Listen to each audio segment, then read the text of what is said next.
Welcome to They Are Waiting for Us from Forbes Books, the podcast that explores how education can transform lives and communities, featuring conversations with change agents who are making a difference in education, from parents and advocates to teachers and leaders. Here's Dr. Lisa Andrew. My guest this week is Brandon Middleton, an accomplished technology sales expert with over 17 years of success driving growth for emerging tech companies. As a senior business development manager at Amazon Web Services, Brandon has been instrumental in fueling revenue growth through transformative AI, cloud, and Web3 solutions. Beyond that, Brandon is also an author, speaker, and community builder dedicated to advancing the future of STEM. Most importantly, Brandon is a father of 3 curious, loving, and energetic students in the Bay Area. And close to my home, he serves on the board of the Silicon Valley Education Foundation. Brandon's passion for innovation and commitment to customer success has supported businesses to unlock the full potential of cutting-edge technologies. Brandon, welcome to They Are Waiting for Us. Excited to be here. Thanks, Lisa. Yeah, excited to spend some time with you as well. So before we dive into specifics about tech or that wonderful topic of AI that everyone's talking about and STEM education, can you share a bit about your childhood, your education, and your journey to the Valley of Silicon? Sure thing. Well, thanks again for having me. Excited for the listeners to hear a little bit about my story and to hopefully get inspired and motivated to get up and be a part of the solution. To your question, I am from the south side of Chicago. I was born there and raised there. My parents are kind of 2 working class folks, and for many generations, the Middletons have been in Chicago and St. Louis, so Midwest. I've got those vibes, even though I live in California these days. I'm the oldest of 3 children, so I've got 2 younger sisters underneath me. We had a pretty traditional upbringing. The south side of Chicago was a little bit interesting, right? So you've got to navigate your way around some of the noise of drugs and like gangs and like gentrification and a number of things that affect urban, young Black and brown kids. But overall, I had a really good time. I played soccer, I played piano, musical instrument. I had a bunch of friends in, middle school and high school, and I loved like math and science. So some of my earliest memories are me going to the bookstore with my mom and like as a 7 or 8-year-old, like picking out SAT books. Oh my gosh. And prep exam books. And I would literally like puzzle books and try to like, get the right answers to the multiplication and division problems or like crack the puzzles and the codes and stuff like that. So I just had a proclivity towards this stuff since I was a very young person. And moving towards high school, like we had a Cisco networking like certification type of class in my high school. I got to take advantage of junior and senior year. So I was configuring computers and routers and switches and security devices even before I went to college. So that was like where my passion for this STEM stuff and this technology stuff started. And I went to the University of Illinois in Urbana-Champaign for college, did the electrical and computer engineering degree. And then after that was when I transitioned out to California. But, so many people have helped me get to where I am throughout that journey. I had a speech impediment growing up. So earlier in my youth, like 6, 7, 8 years old, I had a very difficult time kind of articulating myself and building self-confidence. But you would never know that these days. No. Business development, and I talk to people all day long. So yes. Thankful that's a thing of the past. Yes. And so a great role model and example for kids who are currently struggling possibly with that look, this is something when you work at it, you wouldn't even know it as an adult. So then you talked a little bit about this. I guess it was maybe a little bit more about your high school experience. I'm thinking that is what inspired you to pursue a career in tech. But now, and you said it was something with engineering, and now you're in tech sales and business development. What inspired you to transition kind of from that, and here I'm not a techie, but like the engineering side of it to like the sales and business development side of it? What inspired you to do that? Yeah, there are a couple of things. So in the beginning, as a software engineer at Cisco, like I did that for the first 3 years of my career. I sat in a cubicle for 8 hours or so a day. I wore a pager. I had to do pager duty every once in a while. I have to go into a data center full of equipment and like fail, pieces of equipment would fail. So I literally have to go into the data center and kind of pull stuff out and put new stuff in and then program it and make sure it was working. So it was a good like first step.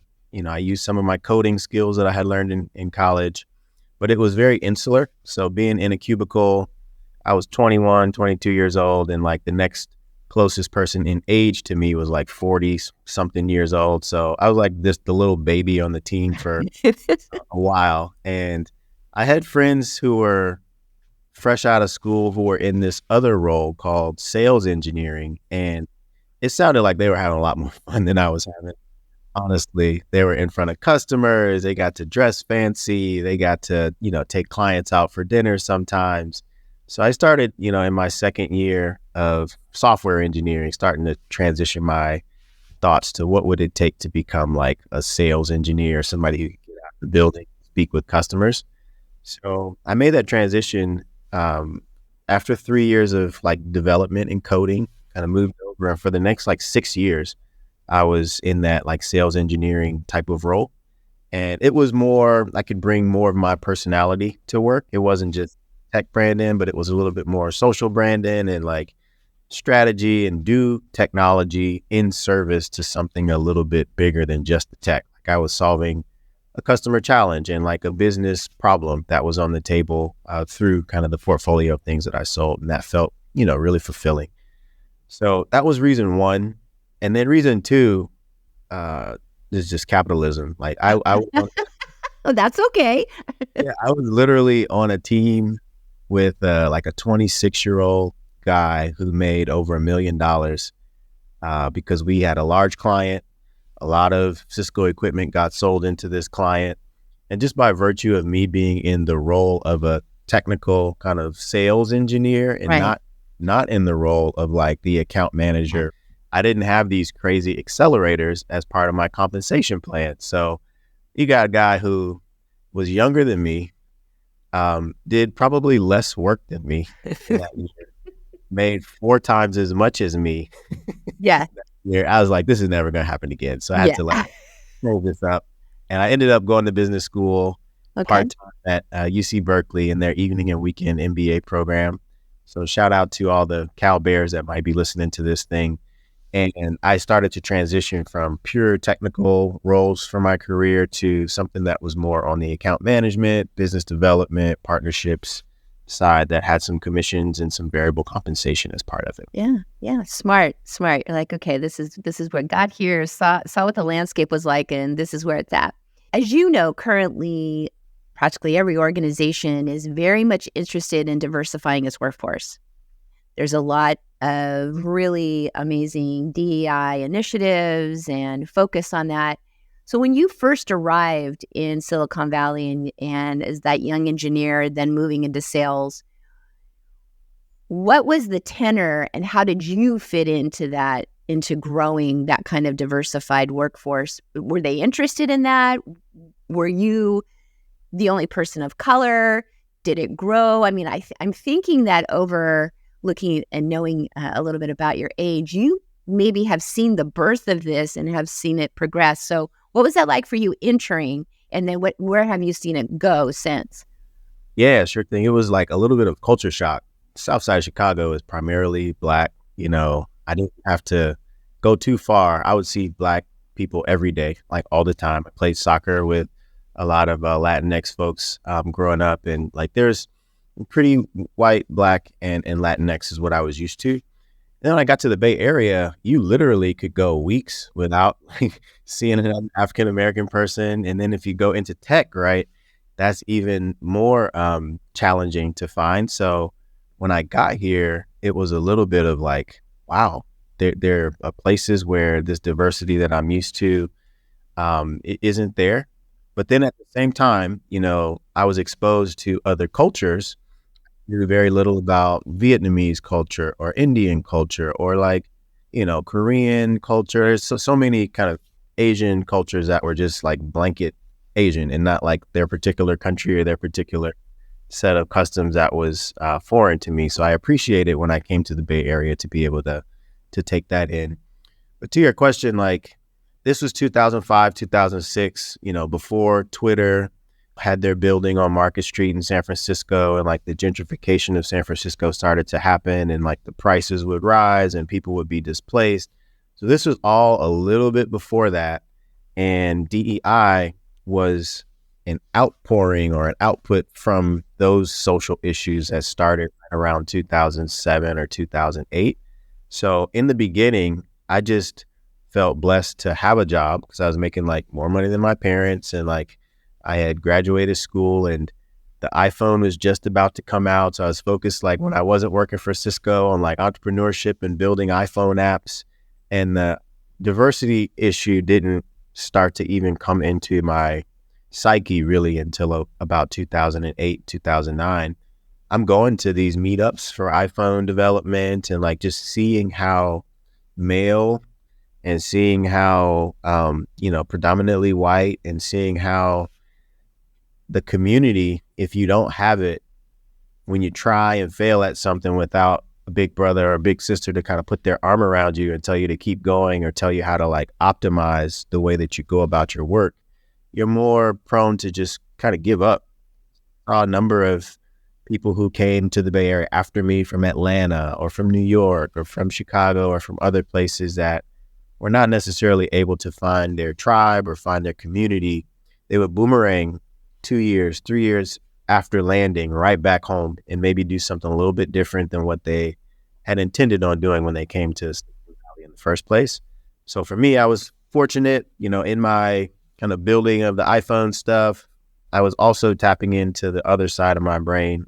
I mentioned that I played piano and I played drums as well. So I was playing in a band in downtown San Jose every Thursday night, and got introduced to some folks at Stanford that were also musicians, and these were black and brown and like kind of underprivileged, like backgrounds that I vibed with and came from. Like we were the community and the tribe that kept me here those initial years until I kind of felt comfortable and like this was my home. This is 18, 19 years later now I'm talking to you, but without that initial community, all of that falling down and scraping my knee and banging my head against the wall, I might have gotten fed up, in year 2 or year 3 and just decided to pack it up and go back to Chicago. But I feel blessed to have found that community, and that's what's needed in order to kind of make a push in this DEI space, or just with a career from a person that's not living as part of the mainstream. Yeah, and I think that's so important. I mean, we're talking about a grown person in a job, finding their way through community, and so many of our students are trying to do that as well in their schools. And where do I fit? How do I fit? And then when they are also go out into the world, the same sort of thing. With that experience, what kind of role do you currently play at AWS in ensuring or promoting a diverse community and the support of folks who are diverse? Yeah, Amazon's a huge place. So like hundreds of thousands of workers, new people coming in all the time. And I joined during COVID. So one of the first things that I started to do was like look around and find people that used to work at Microsoft or used to work at Cisco or went to Cal or went to my alma mater, University of Illinois. Those common points of connection, started to find people and direct message them and ask them like, how do I succeed here? Are the things that I care about in STEM, education, in kind of DEI, can you connect me to the people and to the organizations and to the programs that like boost that kind of hard work and passion of mine? And, it was COVID and people were anxious for connection. So I had many, many conversations that weren't necessarily work related around those topics, and found buckets of money to contribute to nonprofits that I cared about and worked with, found opportunities to do stuff virtually with kids. There's a program called Class Chats where you literally kind of as a Black or brown person who's made it in corporate America a little bit could go on a Zoom call and there'd be a teacher of a 5th grade, 6th grade, 7th grade class. We'd be over Zoom and you give like a 10-minute Amazon presentation. This is who I am. This is what I do for the organization. And this is what you need to do if you want to, have a career in tech. Let me tell you about the mountaintops, but then also let me tell you about some mistakes I've made and show you that it's actually possible to do this kind of work, even if you don't have somebody in your, direct household that's done it. So just kind of sharing some of my story to help them see that it is possible. And I feel like if you can at least see it, then you have that seed planted that would allow you to be it if you put your mind to it and like did good work for the next several years. For sure. They have to become aware of what's possible in order to then dream about. Okay, so you have a very impressive leadership journey, just a very impressive human development journey, I have to say, in sharing with you these last few minutes. So, what skills do you think have been most important in your success as a leader? I would say empathy is like a huge one, right? When I talked about doing all this stuff through COVID, I remember right as I was like leaving my previous company, Slalom Consulting, and coming over to Amazon, that was when like George Floyd and like Breonna and like these like killings were happening. And there was kind of a pause in all of corporate America and this reckoning. And it was like the first time ever I felt like in my career where they were saying, time out on the work, like let's check in on the people and like try to build just empathy for that particular demographic and like build some kind of way for our whole company to learn about this in real time. So during that time, I had the choice to kind of just leave my feelings and leave my stories to myself. And I felt like that wouldn't serve anyone. It's helpful to process your own kind of thoughts and feelings and emotions in order to get through them. Then also I felt like, well, if this is the time where people who are not Black people want to know more about like our culture and like our history of, again, some of the mountaintops, but then also some of the times where you get passed over or you get microaggressions and nobody is there to notice or see and nobody's there to put their arm around you, then I'll take advantage of this time. So it was really during that time, 2019, 2020, 2021, where I saw empathy. I saw open door policy. If you have a quote unquote dumb question, I'll be kind of the friend that won't expose you for asking it. I'll try to sit with you and kind of help you make this stuff make sense for yourself. I did something called OutSchool. There's a company that offers this platform.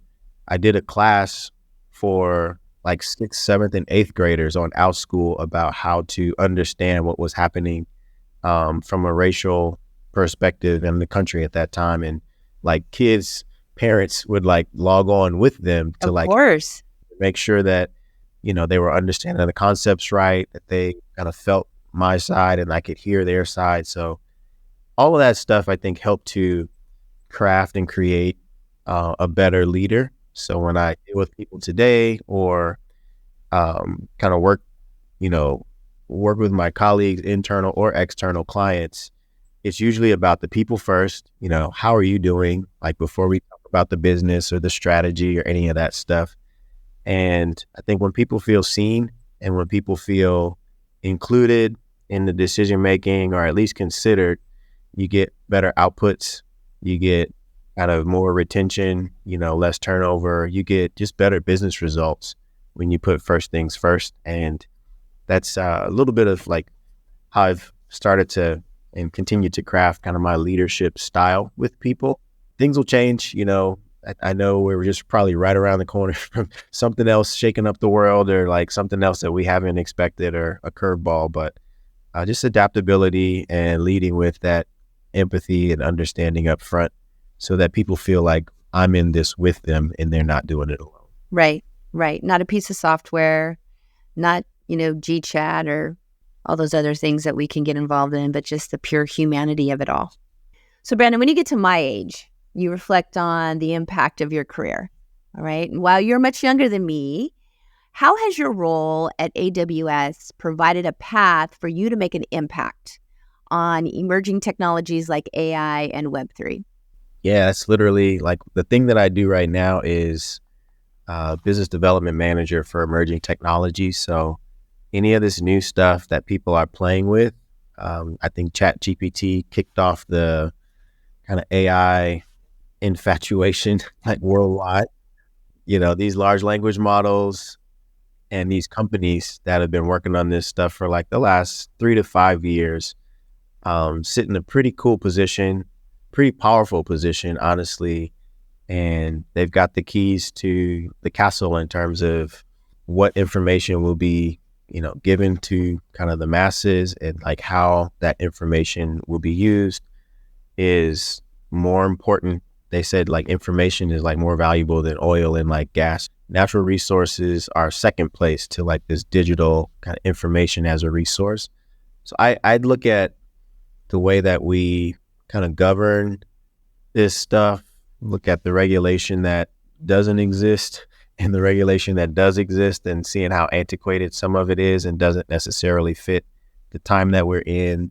I think about the articulation of this emerging technology to my 11-year-old at home who's working through her 6th grade homework, or to my 7-year-old. He's like in 2nd grade, and then I've got a 5-year-old as well. So that's an interesting thing to think about, how it's going to shift education and how they experience the world in a way that, myself and yourself, like we had more traditional teachers just front of the room teaching us stuff on a chalkboard, right, without a thought of a mobile phone or like a watch to talk to and ask questions of. So it's flipping a lot of things on its head, which I think is good, because disruption often has a lot of opportunity for us to make improvement at kind of a global scale. So I'm excited about that. But then there's also kind of the human development, child development side of things. My wife is an early childhood educator, and I'm blessed to have her tell me like, this is not developmentally appropriate for a child at this age. So if you see too much of kids glued to screens, or you see the downside of some of this emerging technology as well, it's an interesting thing to grapple with, to call some of that out.